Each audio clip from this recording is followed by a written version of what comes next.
So let's begin our meditation contemplation today by bringing our attention, our awareness fully to the present moment. To consciously bring awareness to right here, right now.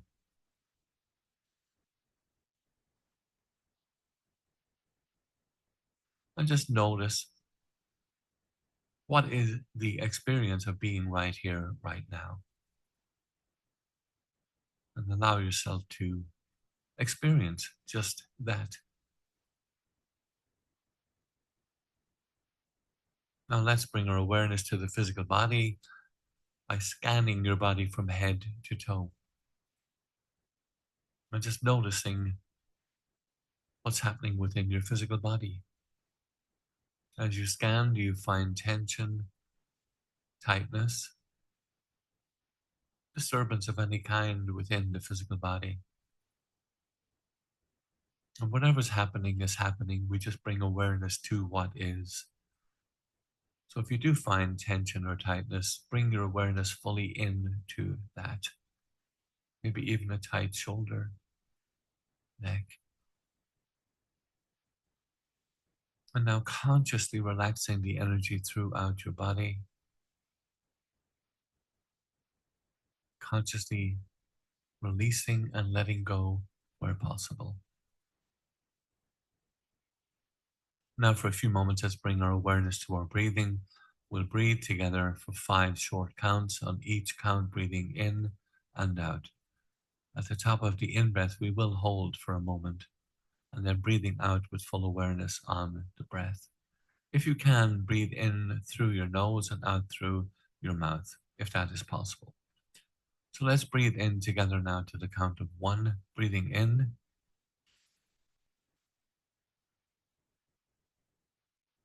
holding for a moment, and breathing out.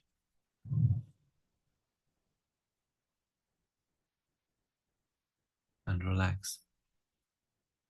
Full awareness on the breath, breathing in to the count of 2.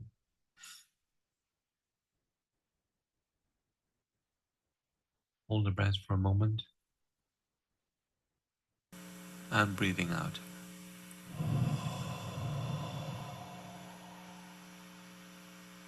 And relax. Breathing in now to the count of 3.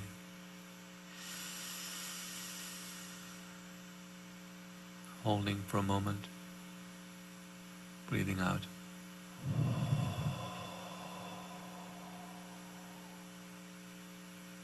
Relaxing deeper now. Full awareness on the breath. Let's breathe in together to the count of 4. Holding the breath and breathing out.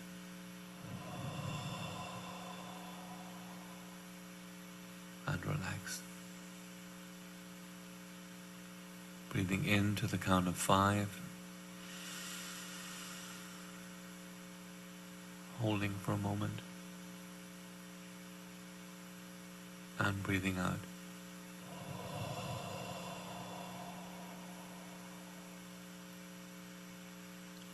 Relaxing deeply. Now bring your attention, your awareness fully within. Going back behind and beyond the thinking mind to awareness,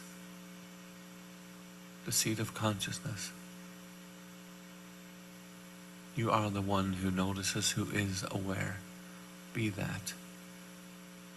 And relaxing in the seat of consciousness, abiding in the seat of consciousness, experiencing from there the remainder of our meditation.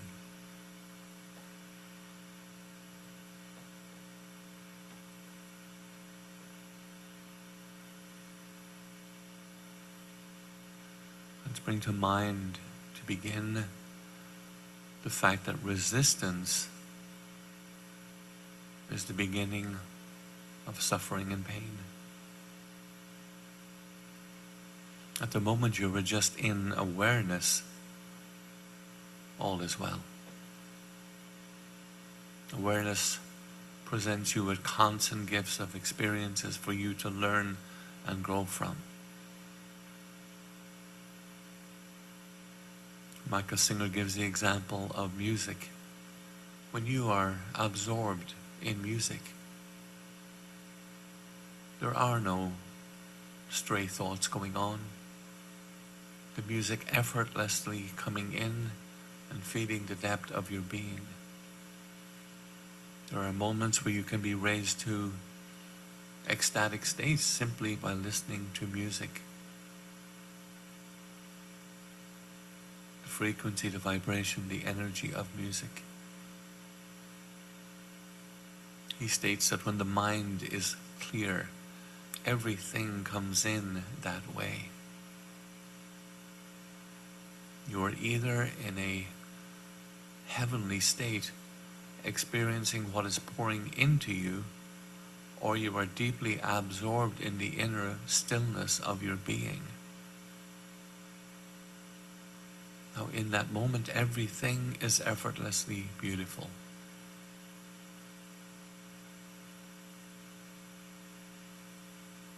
And now noticing how when mental patterns come in, they're mostly charged objects that draw your attention towards them. When the mind was clear, what attracted your consciousness was simply the rendering of the outside world as it passed through. And since you had no thing to do with it, it was not personal, it simply came and went. Notice how, in contrast to that, powerfully charged objects that you have held in your mind do not come and go. The world in front of you comes and goes, but these mental objects remain because you're holding them in your mind. And since they are differentiated as more important than the rest, notice how your consciousness becomes more distracted by these mental objects.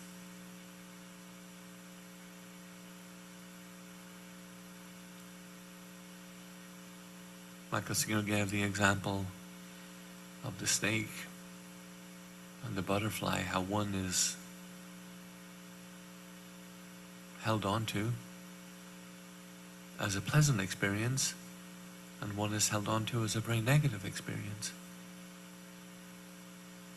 He also cites the example, you're walking down the road and there's a rope,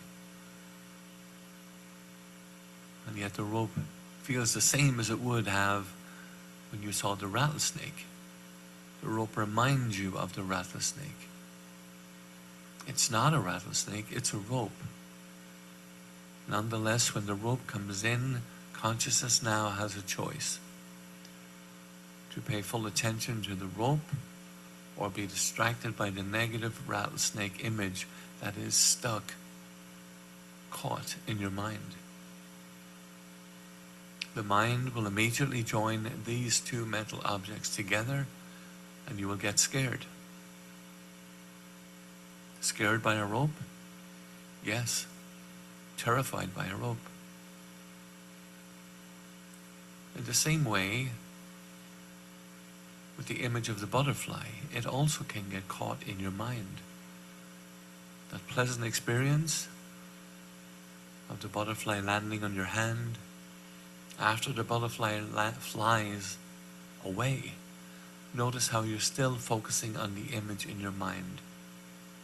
You're feeling good about it and trying to hold on to it, even though it is no longer part of your here and now reality. It is gone.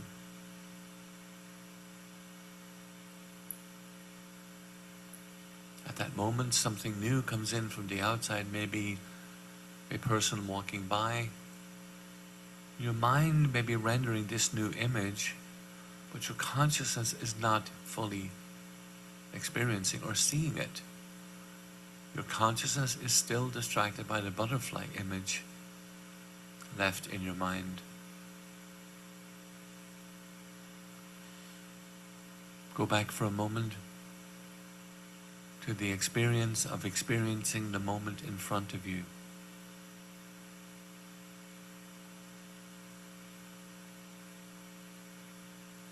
That used to be the experience of the now. Now you have a preference. You'd rather prefer to experience the mental image of the butterfly than the actual reality in front of you.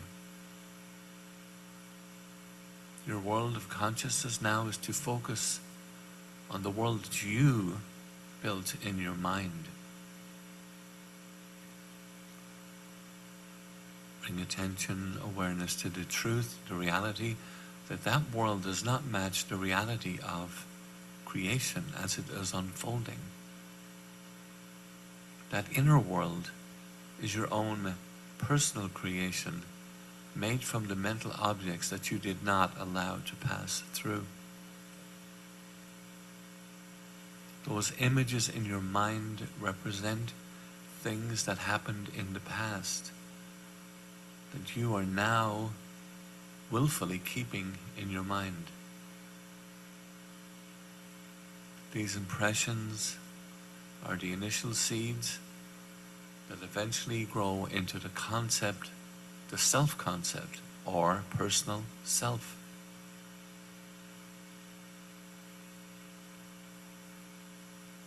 For a moment, bring your attention by imaging, imagining, picturing yourself looking at a flat screen TV. When those screens came out first, they had after images. Manufacturers warned that if you paused an image on the screen for too long, it would burn the shadow of the image into the plasma screen.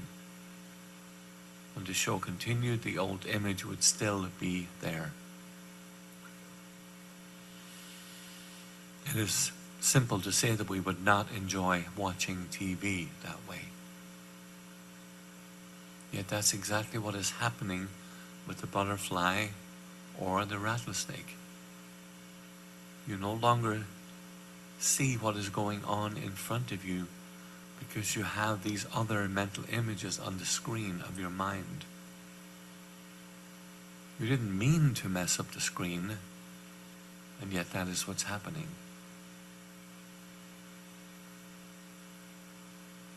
Notice how it seems innocent to push experiences down or aside when you do not find them pleasant. Where did they go when you resisted them? They got stored as lasting impressions in your mind.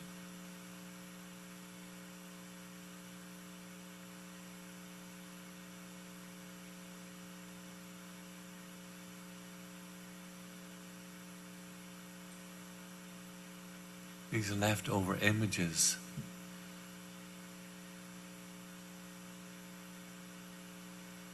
let's look at that for a moment. In the beginning, the miracle of creation took place. It created form that is coming in through your senses so you can experience it. At some point, you did not like certain vibrations, so you pushed them away when they rendered inside. That resistance caused them to stay in the mind. Michael Singer says, this is where personal comes from. He noted in the book over and over that nothing is really personal. And yet notice how you have chosen, consciously or unconsciously, to fill your mind with frozen images from your past. They stay in your mind and will pull your consciousness toward them, giving you now a limited and biased view of reality and will distort all of your experiences for the remainder of your life. Just note that this is the power of the personal mind.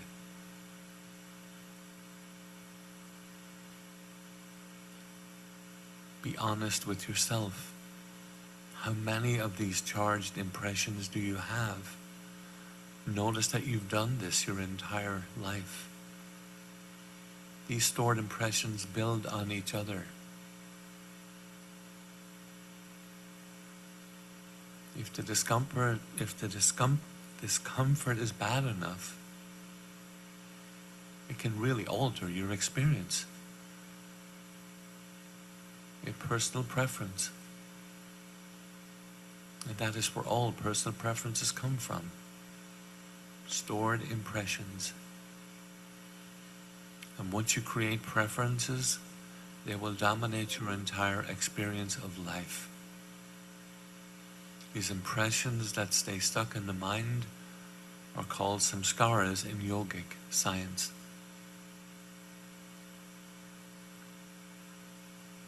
They are discussed in the ancient Upanishads texts. Michael Singer makes the point, how would it be possible for people to know about this thousands of years before Freud discussed his theories on suppression?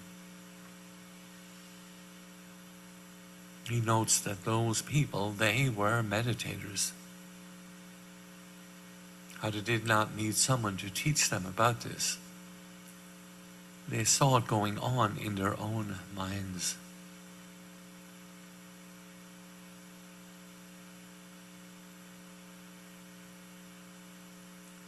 Contemplate this for a moment.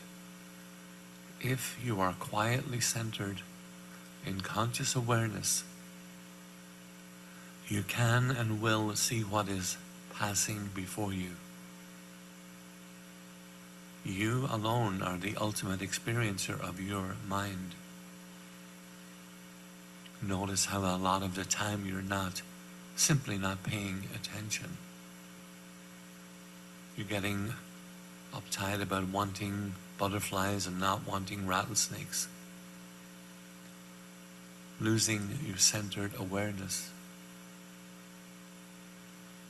When the world comes in and activates your stored patterns, you can no longer observe reality objectively.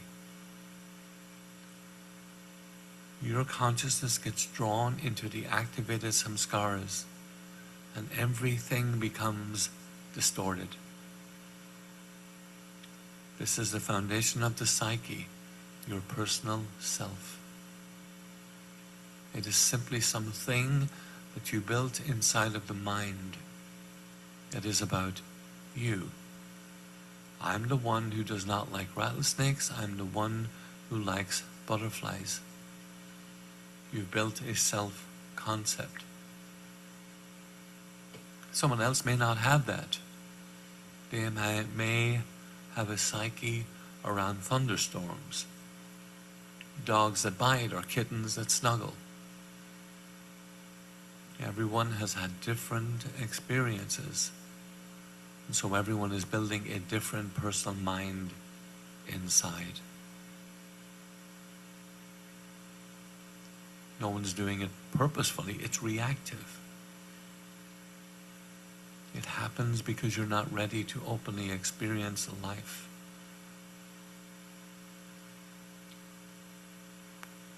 The highest state is to be comfortable learning and growing from life's experiences. If you're not comfortable with some experiences, you will use your will to resist them. It simply means you're not evolved enough in that area. Mickey Singer reminds us there is physical evolution and there is spiritual evolution. How they both involve adaptability to your environment. The former for your body, the latter for you in there, the soul. When events come in, they are meant to be experienced by you. If you have trouble experiencing events, that's the whole purpose of learning to accept. Why would you either cling to or resist reality? You did, you did not make reality. You were not here for the billions of years that created it. Once again, Mickey asked the question, do you like the fact that Saturn has rings? And most people's answer, it's none of my business. He states that's the correct response. For every piece of reality that took billions of years to end up right in front of you. The question is, why are you not okay with what's happening? The reason is simple. You cannot digest the things that are happening. How it's hard to let some experiences pass through without residual disturbance. You're on the path now, the spiritual path of learning how to do that. You learn to play tennis, you learn to play piano, you learn all kinds of things. You did not know how to do these things to begin with. Notice how they were uncomfortable until you learned to be comfortable with them. In the same way the soul learns. You in there, the consciousness, can learn to experience reality. The key is to not resist. Otherwise, you're going to immediately push reality away. That is what acceptance is. Non-resistance. The commitment to fully allow reality to pass directly into the highest part of your being. The truth is, all you are surrendering, all you're surrendering is your resistance to reality. You are learning to allow it to come in, even if it is not comfortable as it comes into you. Notice how it is the same thing. It is true with positive experiences as it is with negative.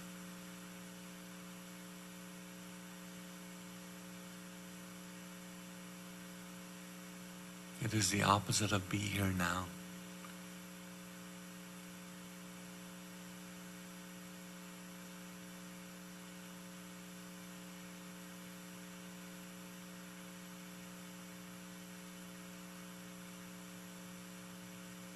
Let's take a few moments now to regroup our contemplation and meditation today in silence.